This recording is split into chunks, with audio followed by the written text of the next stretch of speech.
Welcome to the two-time Stevie Award-winning Design Build Delivers podcast, brought to you by Archonts, an Autodesk Platinum partner. I am your host, Erin Looney, and today we're talking about everyone's favorite light beach read just in time for your summer vacation. It's state legislation. What? It's not on your reading list? Well, fine, whatever. It's not as exciting as high-profile World Cup exits. I will give you that. But if you care about how projects get authorized, procured, and delivered, this is where a lot of the action is. State legislative sessions are wrapping up around the country, and Design Build has had another very busy year. We're seeing states expand authority, extend or remove sunsets, revise pilot programs, and because this is Progressive Design Build's world and we're just kind of all living in it, a lot of continued movement around PDB. So to help us sort through all of the things that have happened and what they mean for the industry, I'm talking with DBIA's Richard Thomas. Richard tracks this work across the country, which means he spends a heroic amount of time reading bills so the rest of us don't have to develop a stress twitch over it. In this episode, we talk about where Design Build is gaining momentum, why some states and regions stood out this year, what owners need to do after new authority passes, and why legislation is just the beginning. So we decided to do this episode now because state legislative sessions are wrapping up and we've got a big wave of updates. They're all coming in, they're all kind of settling around the same time. But before we get into some of what those are, let's do a high-level what gives. So states across the country expanded, they extended, they reinforced Design Build authority. And we are going to get into the weeds, but if someone said to you, what's the biggest headline from across the entire session, what would you say? Design Build is on the move, particularly Progressive Design Build, all levels of government. The last 6 to 12 months have probably, from a legislative perspective, been about the best we've had at DBIA. I mean, we've had big advancements at the federal level, we've had big advancement at the state level. So I'm really happy and optimistic about the direction we're going. And what we'll do in a little bit is let you take as much credit for that as you'd like. But for now, we're going to start with market sectors. Now, you did mention Progressive Design Build, and we will get into that momentarily. But I'd like to look at sectors and states and regions first. So the usual suspects in terms of sector were here: transportation, aviation, education. So talk to us about where you saw a lot of movement and what might have contributed to that increase in attention. If you look at it by the numbers, the sector that had the most movement was transportation. However, I think if you break that down and really look at, what bills were the most impactful, you'll see it's more spread out.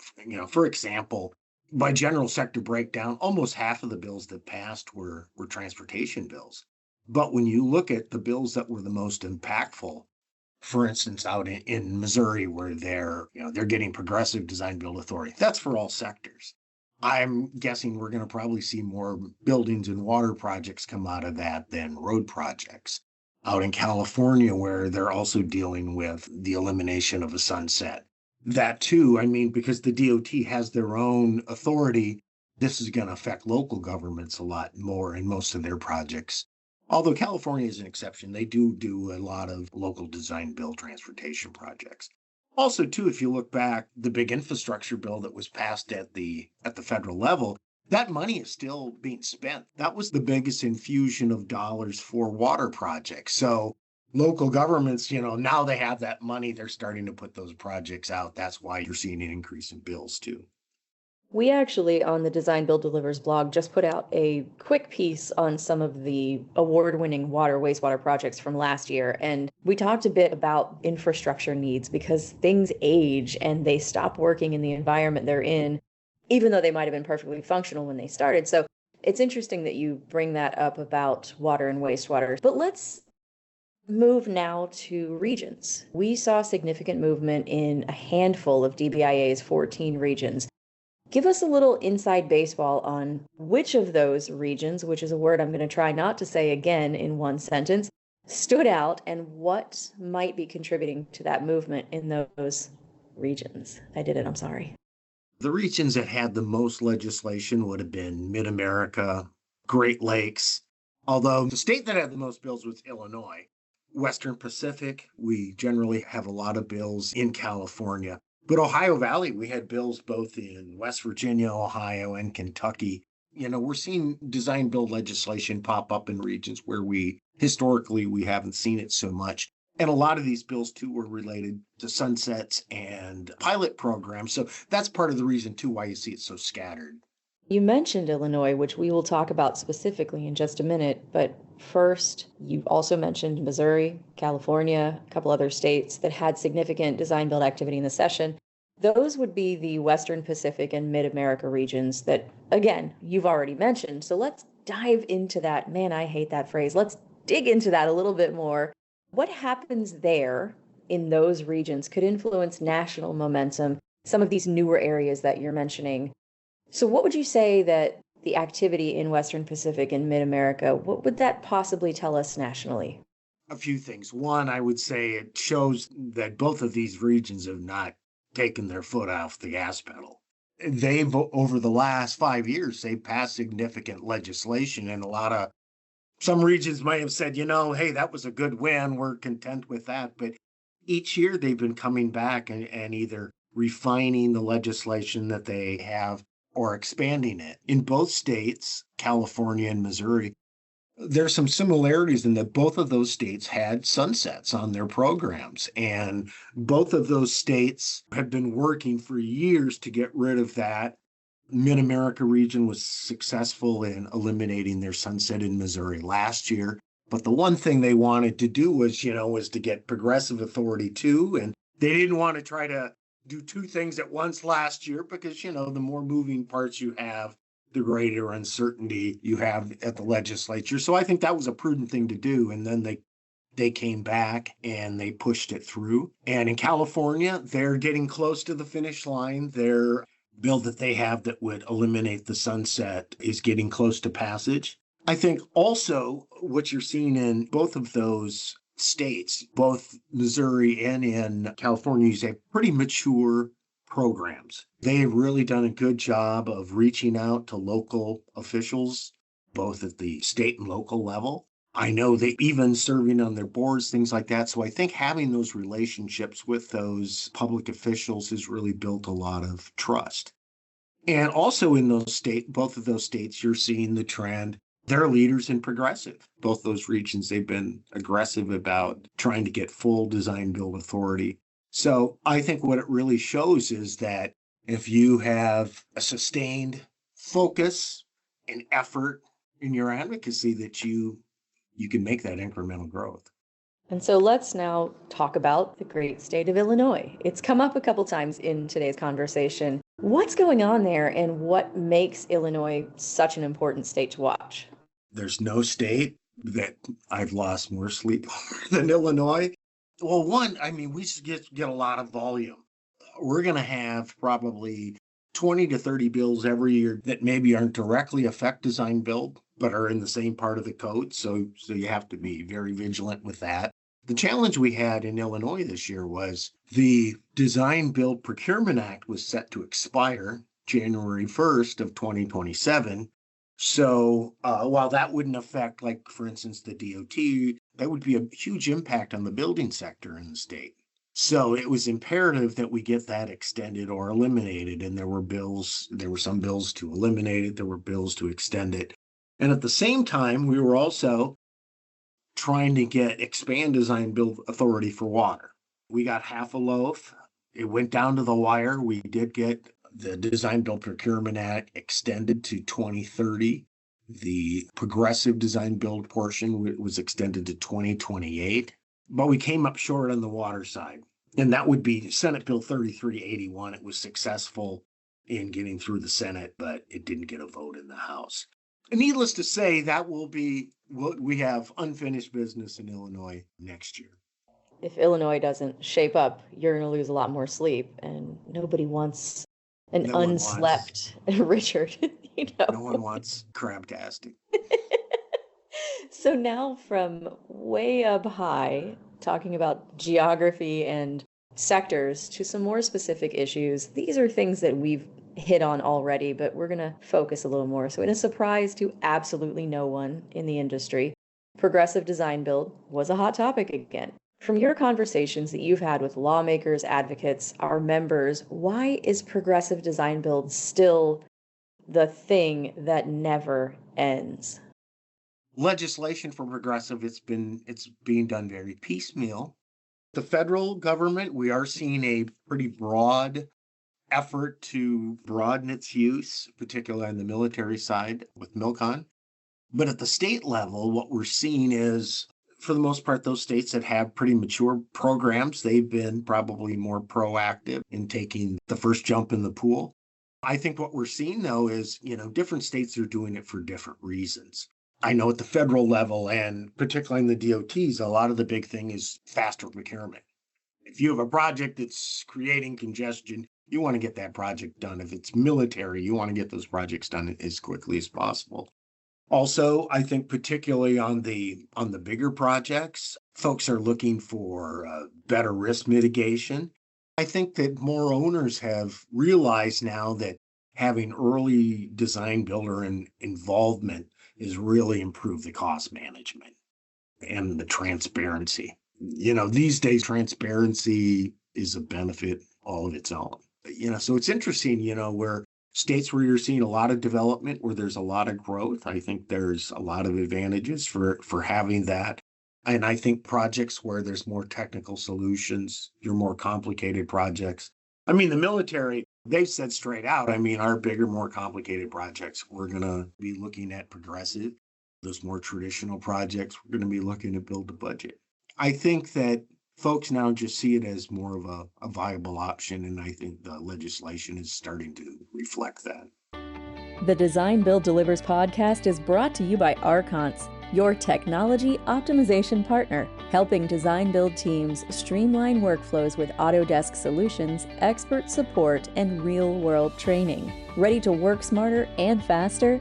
Get tools, insights, and schedule your AI readiness check at archons.us/DBIA.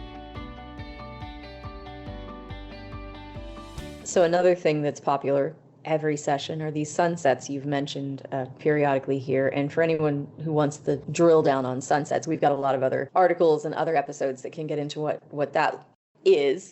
But basically, we're talking about extending existing authority, removing the end date for authority, or creating just longer windows. What do these extensions and these removals and these shifts in time tell us about how states are starting to see design build now?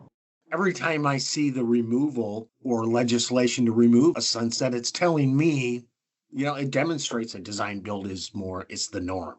Why would we put sunsets, a time limit on the most used delivery method? Kind of seems silly. And I think as, we have a whole generation now of folks that have used it and have more exposure to it. So, and also too, you have to ask the question, why are these sunsets, why were they put in the first place?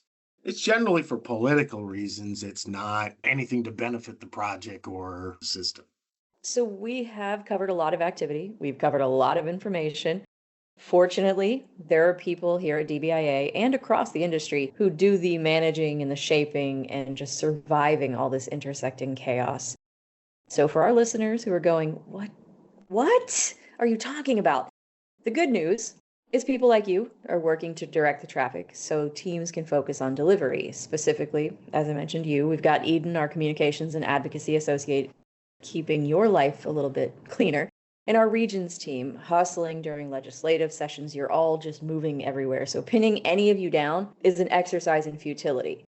Now, that comes from a lot of things. One of the main reasons is legislative work doesn't just start and end during a session. We're talking about long before the bills pass. Education to people who this affects, relationship building, tracking, clarifying, all of this stuff. For somebody out there who just sees the outcomes, can you paint a picture of how DBIA works behind the scenes to make sure people can continue to do their work in the most efficient, cost-effective, and productive way? I think it's the collaboration between national and regions that really is the secret sauce. I've been doing this for 20, 30 years. I know my work, I know my craft, but the folks in the region, they're our eyes and ears. If you're reacting to a bill that just got introduced, you're probably too late. I mean, legislation is generally it's something that takes a lot of planning. So I'll give an example. Let's take California and Missouri in their respective regions. All of the legislation that they passed, the regions were involved with helping to draft that bill. Testifying in the bill. And even the first advocacy that you're doing, even before you get to the state legislature, is within the industry. Because typically, if the industry is divided, it's going to be difficult to pass legislation. Most legislators don't know our business. So, if we come to the legislature speaking with one voice or where there's a consensus, that's very powerful. You look at our regions, let's say you've passed legislation. I think that's where, again, where our regions really come up huge is with the aftercare. I mean, they're the ones that are dealing with these owners on a daily basis. They're the ones that are going to be working on their projects. So it's the relationships that they build with these owners is going to be a part of the success or failure of the program. We can have authority, but to get owners to actually use the method, they need to hear from folks in their area that they need to have champions both within the agencies and within the industry to advocate to use this method. I think with both cases, this year we really saw the regions come up big. In mid-America, they not only had the big bill passed in Missouri, they had legislation passed in Nebraska. Western Pacific, they're going to have 3 bills pass out this year in California. The budget bill has over $500 million worth of earmarks for design build projects, including 2 courthouses. I would say for some of those that are more kind of up and comer, I mean, let's look at Ohio Valley. West Virginia passed 3 bills this year, and including a progressive bill. I think particularly in West Virginia, it was the early work that the region did talking to owners to sell them on the idea that not only is this a good method, but we can deliver this. You've worked with us before, you can trust us, and they've delivered. I don't know why, but something about you talking about that reminds me of how, if you really step back and look, the United States is humongous. I had a roommate in my doctoral program who was from France, and she said to me that she was going to drive from Florida to California. And I said, "Do you know how long that takes?" She was like, "A couple of days." I was like, "Oh my God, are you going 300 miles an hour?" No. Just to clarify, not to say France isn't a big country in and of itself, but we're, talking about just vast expanses. It makes me think of how if somebody in West Virginia is saying to somebody in California, "This is what we're doing and it works really well," that California person's going to be like, "Yeah, but you don't get it." And that's a very fair assessment. I mean, things are different, people are different, the geography is different, the weather is different. Everything is so disparate and so diverse across this massive space we live on that it really seems that the key to any sort of progress is your neighbors, your regional partners in close proximity are the ones who are saying, "Hey, listen, this is a great idea and it worked in a similar environment to what you're dealing with." Oh, yeah, absolutely. And I think one thing that's really key too is hearing from peers. For instance, with DBIA's Transportation Committee, we have quite a few DOT members that serve on the committee. And every other month, we do an educational call where we invite other DOTs that aren't members, where we have a topic that they'll talk about, and it gets pretty well attended. One of the beautiful things that comes up is a state will come up with a question about something really down in the weeds and say, "Hey, we got this problem." And instead of me telling them, "Hey, this is, I mean, I will tell them what our best practices is, but I generally, what I'll do is I'll copy all the owners on the committee. And those other DOTs will respond. I would say most of the states that have gotten design build authority, let's take Wisconsin. They had spoke with folks from Minnesota and from Missouri and other states that their peers to see from them, how did it really work? As opposed to someone trying to sell them something. And that's really, I think, the most powerful. I mean, that's why our owner forums are always so well attended at our conferences for the same reasons. I think that's a really great idea that you bring them together on, not just geography, but on their peers in the industry. That's a really cool opportunity. So if you want to push that to anyone, I'm happy to share that information through show notes if you want. So let's move on to passing legislation. We know is step one, or based on what we were just talking about, sometimes step 5, step 6, if you've been working on it for a while. The point is, it's not the end of the conversation once the legislation is passed. You've said that. So let's stay there for a little while. Once owners get new authority, expanded authority, they still need to understand when to use design build, how to procure it properly, how to apply design build done right best practices. So you've got this new bill in your state. What do owners need to do once their authority changes? Funny that you asked this because we had a very similar question in a discussion yesterday with folks at Federal Highways, and because they're doing their new Everyday Counts initiative. And that's one of the things that came up is, well, what are folks doing after and what should they be doing? Number one, I think they need to do a self-assessment. With our existing resources and staff, what can we manage? Do we have enough to do this program? Or are we going to need additional staff? We're certainly, if you're your first time, you need additional training because I wouldn't hire a mechanic that didn't have the proper training. I think that is really crucial. I think you want to get the training not only for those, I think for all of those folks that are involved with the project. And I don't mean just the management. I think you want the finance folks and all that, because I think it's very important for the owner that they have buy-in from their agency so they're all can work as a team. I think the other thing is you need to have the relationships and reach out to the industry.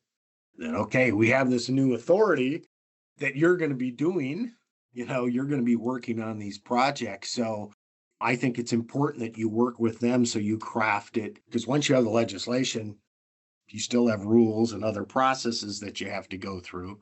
And I think that's something that as you start to lay out and implement that, you want to be talking both to your local industry and your fellow peers. There's no shame in asking, how did you do it the first time? Yeah, and it's the concept of what the legislation giveth, the legislation can taketh away. Well, so that's if true. everyone, I'm thinking of a vulgar phrase, if everyone messes it up, we'll stay there, mucks the whole thing up, then everything you think that you've been able to do could be completely reversed. Well, right. If a design bid build project goes south, we don't blame the delivery method. We blame the weather. We blame the contract. But, if it's new design build authority, they're going to question the delivery method. The other thing I would throw out there too, especially if it's a first project, is an owner may want to consider hiring someone to help them, have a consultant that would be their owner advisor. I was going to say an owner advisor by chance. Yes, because I think that's important. I know I would, if it was me, I would want someone that where it's not their first rodeo to advise us. To keep you from stepping into the Grand Canyon. Exactly. Every legislative session, every time we do this, it's busy. Honestly, I do not know how you keep up. I would lose my mind. But this one leads to the next one, leads to the next one, leads to the next one. More sunset conversations, more authority expansions, more sector-specific bills, and then who knows what's going to come up, some strange anomaly somewhere. So as we wrap this session, it's safe to say it's not too soon to look ahead. You've mentioned that already. Where, though, should DBIA owners and industry practitioners be looking now between now and the next session? Well, things will be big in Texas next year. As you know, Texas legislature meets every other year. So we know there will be, we're going to be on the offense pushing to expand design build at the water wastewater sector. Last time out, we were on the defense on transportation, so we don't know if that'll be the case. Illinois, there's unfinished business. I expect that we're going to see the water wastewater bill back. There's also been talk of working on the transportation bill. It's kind of clunky. I think Mid-America, again, that has been busy. I would expect that the state there where we may be the busiest next year is Minnesota. Typically, the first year of their legislative session is pretty active. There will be a new governor, so that too will be an interesting dynamic. And also, I would say the Liberty, New York metro regions. I think, there's unfinished business in Pennsylvania. There's still a lot of work to do in New York. I would expect those states. But that being said, historically, we've seen more bills in the South Central and Southwest too. So at least I would say 50 to 60% of all the bills that pop up are bills we didn't necessarily plan on. So legislators have a mind of their own. So we'll see. We just have to be able to move fast. But we know that in Southwest Great Lakes, there's going to be, in Mid-America, there will be legislation. Interested to see how many surprises pop up. This is going to be one of the states, one of the biggest challenges we often have is turnover. We know there's a lot of dissatisfaction with Washington these days. The approval ratings for the president and Congress have never been lower. But how that translates, and if that translates down to the state and local level, remains to be seen. But we do know in some states, because of term limits or folks not running, there are going to be, Minnesota's one of those. We know there's going to be a new governor. We know there's going to be a new speaker, Senate leader. So whenever there's new changes, there's always new opportunities. And anybody who's been watching the news and keeping up knows that almost none of this is as predictable as the pundits would like it to be. So like you say, you're going to see some changes and you're going to have to react as much as you are planning in some other spaces. The one thing we can't always promise, though, at the state level is there is resolution. They have to balance budgets every year. So they will, one way or another, they will pass a budget and all of the bills that go with it. So there's no kicking the can down the road for years generally. We do know, at the federal level, there are some hot ones. The reauthorization of the transportation bill, that's a critically important bill. It funds all our DOTs. That authority expires in September. So Congress has to either pass a bill or extend the current bill. The House bill that passed out of committee does have progressive design build provisions in it that we like. We would prefer better funding levels, but the Senate bill, it remains to be seen what the Senate is going to do. I think it's very likely we could see them just do an extension and push it into next year. Isn't that carved over the door of the Senate? It remains to be seen what we will do. If it isn't, it should be burned into the wood. Thanks again to Richard Thomas for joining the show and helping translate a very busy legislative year into something the rest of us can actually follow without needing a flowchart, a legal pad, and possibly cutting into our vacation reading list. The big so what here is that design build is evolving. States are expanding authority, progressive design build continues to gain traction, and more owners are getting access to delivery options that can help them manage complexity, cost, schedule pressure, mitigate risk. But as Richard made clear, passing legislation is just the start.